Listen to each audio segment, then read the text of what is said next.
मुंबईचे किनारे प्लास्टिकच्या विळख्यात, कोट्यवधींचा खर्च करून सुद्धा परिस्थिती जैसे थेच.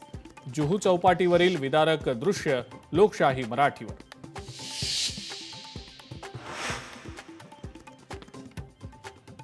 मुंबईत झाडं कोसळण्याच्या घटनेवरनं गार्डन सुपरिटेंडंट जितेंद्र परदेशींचा लोकशाही मराठीनं मुद्दा लावून धरताच मनसे सुद्धा आता या मुद्द्यावर आक्रमक.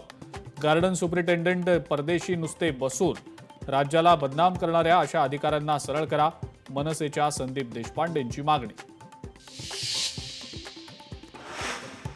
ठाण्यामध्ये बॅनर पडून एक मुलगी जखमी. मुंबई आणि आसपासच्या उपनगरात असंख्य बॅनर्स. पालिका आयुक्त ठोस कारवाईचे आदेश कधी देणार?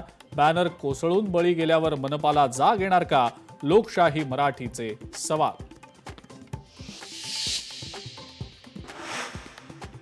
मुख्यमंत्रीपदाच्या कार्यकाळामध्ये देवेंद्र फडणवीसांनी शरद पवारांना टाकलं मागे. 12 जुलैपर्यंत फडणवीसांचा मुख्यमंत्री म्हणून एकूण 2430 दिवसांचा कार्यकाळ पूर्ण.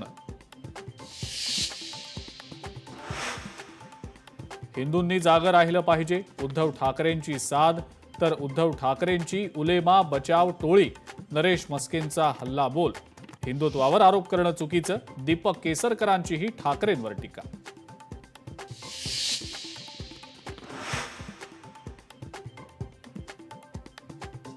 आम्ही अंधश्रद्धा मानत नाही, केवळ ग्रामदेवता कुलदैवता मानतो. गिरिजा राऊतांचे आरोप विनायक राऊतांनी फेटाळले. गिरिजांनी किती दागिने आणले आणि किती नेले हे सांगावं, विनायक राऊतांचं आव्हान.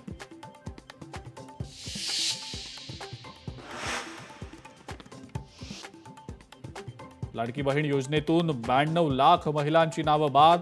काय ओ भाऊराया, आता लाडक्या बहिणी जड झाल्या का? लाडक्या बहिणींचा खंबीर दादा आता नाही, पण किमान सुनेत्रा वहिनींनी तरी हा अन्याय थांबवावा. रोहिणी खडसेंचा हल्लाबोल.